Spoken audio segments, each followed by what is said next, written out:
तो दोस्तों मैंने आपको बताया था लवण क्या है, लवण के कितने प्रकार होते हैं, ये आपको मैंने बताया था। और आपने जाना था कि लवण कितने तरह के होते हैं। तो लवण के बारे में बताया, लवण 3 तरह के होते हैं। अम्ल लवण होते हैं, भौतिक लवण होते हैं, सामान्य लवण होते हैं। ये आपको मैंने बताया था। आप देखिए दोस्तों, लवण का निर्माण कैसे होगा इसको आप देखिएगा। देखिए लवण कैसे बनते हैं, यहाँ लिखल है लवण बनाने की विधि। क्या है? लवण बनाने की विधि। देखिए लवण बनाने की मुख्य रूप से 2 विधि होती है। लवण बनाने की मुख्य रूप से कितने विधि होती है? 2 विधि। पहला विधि, समुद्र से आप लवण प्राप्त कर लेते हैं। तो अधिकतर लवण तो समुद्र से ही प्राप्त किया जाता है। लवण यानी आप नमक ही मेरा क्या है? लवण है। तो अधिकतर लवण आप समुद्र से ही प्राप्त करते हैं। कहाँ से प्राप्त करते हैं? समुद्र से प्राप्त करते हैं। जैसे कि देखिए हम क्या लिखे हैं, लवण बनाने की मुख्य रूप से 2 विधि होती है। क्या विधि होती है?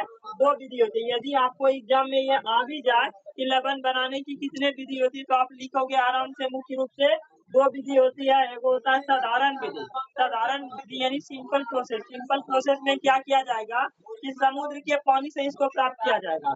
समुद्र के पानी के आसपास, इधर उधर समुद्री इलाका के आसपास जहाँ तट रहता है, वहाँ गड्ढा खोद दिया जाता है और उसके आसपास समुद्र नमक का तैयारी की जाती है।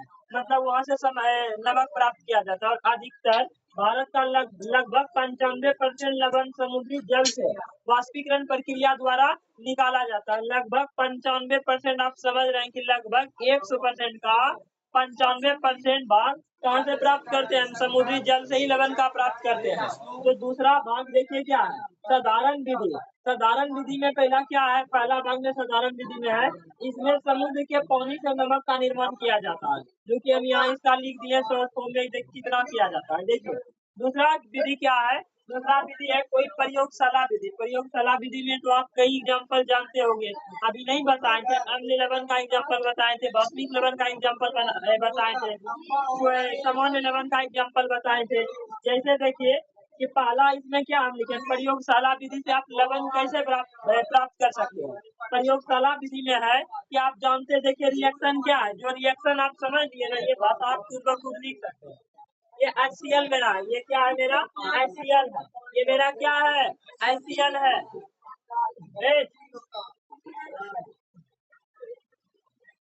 ये मेरा क्या है? HCl है। ये मेरा क्या है? HCl, जो कि हाइड्रोक्लोरिक अम्ल है। अब ये मेरा क्या है? NaOH, sodium hydroxide. क्या है? Sodium hydroxide. ये क्या है?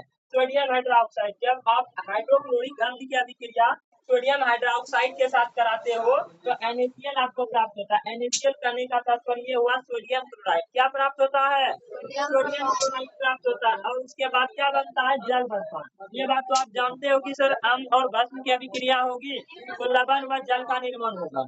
जैसे देखिए हाइड्रोक्लोरिक अम्ल हो गया, सोडियम हाइड्रोक्साइड को मिलाए, ये दोनों अम्ल और भस्म थे, और अभिक्रिया करने के बाद NaCl लवण बनाया और ये जल बनाया। तो यही बात हम इसको बस लिख दिए हैं। देखिए इतना सा यदि आप एग्जाम में लिख के आ जाते हो तो आपको नंबर मिल जाएगा, 2 नंबर आपको आराम से मिल जाएगा। देखिए हम क्या लिखे, जब हाइड्रोक्लोरिक अम्ल अर्थात HCl के साथ सोडियम हाइड्रोक्साइड यानी NaOH का अभिक्रिया होता है, ताकि अंशी होता है, अभिक्रिया होता है। तो अभिक्रिया होता है तो सोडियम क्लोराइड जो कि NaCl होता है प्राप्त होता है, प्लस में जल भी बनता है। प्लस में क्या बनता है? जल भी बनता है। तो ये तो एक प्रोसेस हुआ। ऐसा कई रिएक्शन हम आपको अभी लिखाए थे थोड़ा देर पहले, तो वो आप रिएक्शन लिख के उसका डेफिनेशन लिख सकते हो। ये प्रयोगशाला मेथड है। कौन मेथड है? प्रयोगशाला विधि। यानी आप घर में इसे आप बना सकते हो इस नमक को। और ये विधि जो है नेचुरल मेथड यानी प्रकृति के द्वारा है, प्रकृति प्रदत्त है, समुद्र के द्वारा बनाया जाता है। समुद्र के पानी, इसीलिए कहता है समुद्र का पानी जो होता है खारापन, उसमें नमकीन होता है और उससे नमक प्राप्त किया जाता है। लगभग भारत में 95% नमक समुद्री जल से प्राप्त किया जाता है। ठीक है, इसको आपने समझा। अब देखिए क्वेश्चन क्या आता है एग्जाम में, किस रूप में पूछते हैं। देखिए क्या है, कुछ जगह साधारण नमक में अशुद्धि के रूप में क्या मौजूद होते हैं? अशुद्धि, जो आप वो नमक यूज करते हो उसमें अशुद्धि के रूप में मौजूद कई तरह के वो पदार्थ होते हैं। जैसे देखिए साधारण नमक में अशुद्धि के रूप में क्या होते हैं? तो अशुद्धि के रूप में निम्नलिखित पदार्थ होते हैं, जो कि देखिए 4 को हम यहाँ लिखे हैं, कई पदार्थ लिखे हैं, 4 पदार्थ। और ये VVI क्वेश्चन है। ये क्या है? VVI क्वेश्चन, ये एग्जाम में कई बार आ चुका है, आने का संभावना भी है। ठीक है, कि साधारण नमक में अशुद्धि के रूप में क्या क्या होते हैं? सर साधारण नमक में अशुद्धि के रूप में, इसको आप पलट के जवाब दीजिए।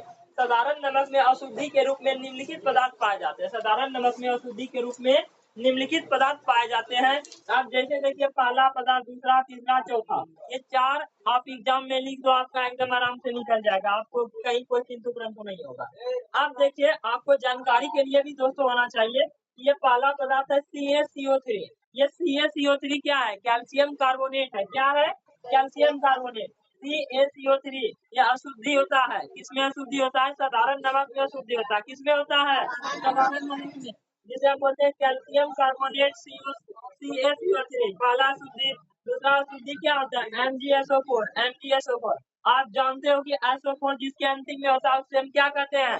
सल्फेट कहते हैं। तो ये मैग्नीशियम सल्फेट होगा कि नहीं होगा? बोलो होगा ना, बोलो मैग्नीशियम सल्फेट हो जाएगा। ये MgSO4 क्या है मेरा? मैग्नीशियम सल्फेट है।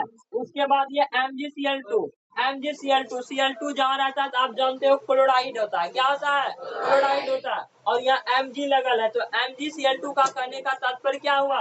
Magnesium chloride. क्या हुआ? Magnesium chloride. सबसे पहले क्या था? CaCO3 था, कैल्शियम कार्बोनेट था। दूसरा क्या था? MgSO4 था, यानी सल्फेट, मैग्नीशियम सल्फेट था। अब तीसरा मैग्नीशियम सल्फेट की जगह मैग्नीशियम क्लोराइड आप करते हैं, MgCl2। तीसरा क्या है मेरा? MgCl2 यानी मैग्नीशियम क्लोराइड। और चौथा है, चौथा भी मेरा सल्फेट है, यानी यहाँ सोडियम सल्फेट और यहाँ क्या है? Magnesium sulphate. सल्फेट कई गो है? 2 गो है। सल्फेट कई गो है? 2 गो। याद करने का ये तरीका होता है कि कैसे आपको याद तुरंत हो जाएगा। एगो कार्बोनेट है, एगो क्लोराइड है, 2 गो सल्फेट है, एगो सोडियम सल्फेट है और एगो क्या है? मैग्नीशियम सल्फेट है, और एगो कैल्शियम कार्बोनेट है, और एगो क्या है? सोडियम कौन क्लोराइड है? मैग्नीशियम क्लोराइड है। वो लोग कई तरह का अशुद्धि होता है, 4 तरह का अशुद्धि। पहले 2 गो सल्फेट होगा, एगो कार्बोनेट होगा, एगो क्लोराइड होगा। अब आपको डिसाइड करना क्या क्या होगा। कैल्शियम कार्बोनेट होगा, दूसरा कौन सी होगा? मैग्नीशियम सल्फेट होगा। सल्फेट 2 गो होगा, एगो सोडियम सल्फेट होगा और एगो क्या होगा? मैग्नीशियम क्लोराइड होगा। बोलिए, आपको याद हुआ? याद हो जाना चाहिए, ठीक है। यदि आप ध्यान से देखोगे, समझोगे, तो आपको चीजें यही याद हो जाएंगी, ठीक है। आपको 4 तरह की अशुद्धि होता है। इसमें एक ऐसा अशुद्धि पाया जाता है जिसका नेचर क्या होता है पता है? ये देखिए, ये नमक में पाया जाएगा। ये कहाँ पाया जाएगा? नमक में पाया जाएगा। ये चारों अशुद्धि कहाँ रहेगा? नमक में रहेगा। इसमें एक ऐसा अशुद्धि है जिसका एक अलग गुण होता है। जैसे देखिए, MgSO4 कहाँ है? Sorry, MgCl2। MgCl2 यहाँ आप देख रहे हैं कि MgCl2 है ना, ये प्रस्वेदी नेचर का होता है। प्रस्वेदी नेचर क्या बोल रहे हो सर? आपको, हमको समझ में नहीं आया।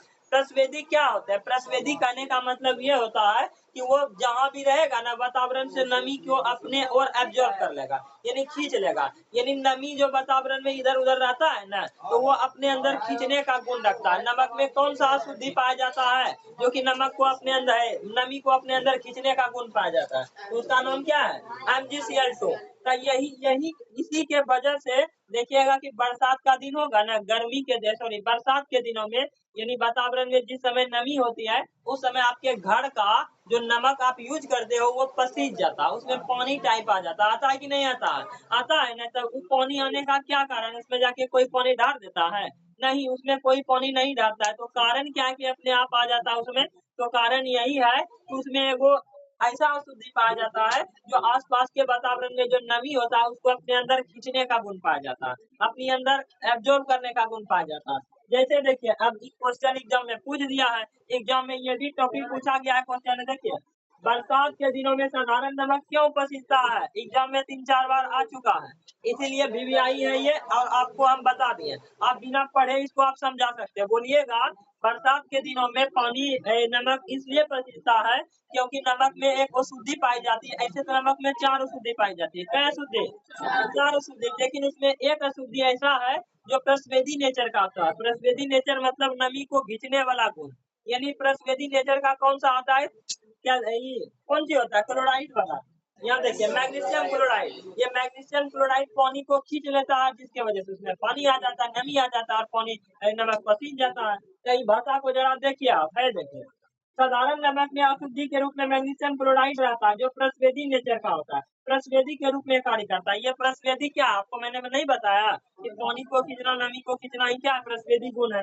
देखिए, प्रतिवेदी का अर्थ होता है वायुमंडल से नमी का अवशोषण करना। Suppose that this is NaCl, यानी यहाँ कोई नमक का पॉकेट धरा हुआ है और इस नमक के पॉकेट में एगो मतलब अब नमक का पॉकेट है तो उसमें अशुद्धि के रूप में क्या है, मैग्नीशियम क्लोराइड है। क्या है, मैग्नीशियम क्लोराइड है। अब मैग्नीशियम क्लोराइड का गुण होता है नमी को अपने अंदर कौन सी करना, खींचना, और नमी को खींच लेगा। और बरसात के दिनों में या ठंडी के दिनों में जिस समय वातावरण में नमी रहती है उस समय आपको दिखेगा पानी में वो नमक पसीज गया, नमक क्या हो गया है, पसीज गया। तो बोलिए दोस्तों, आपको ये समझ में आया या बोर्ड पे लिखी हुई तमाम बातें आपको समझ में आया होगा। तो आप लोग उम्मीद करते हैं कि आप इस क्वेश्चन को याद कर लेंगे और आपके एग्जाम के लिए क्या है, ये काफी इम्पोर्टेंट है। Thank you for watching this video.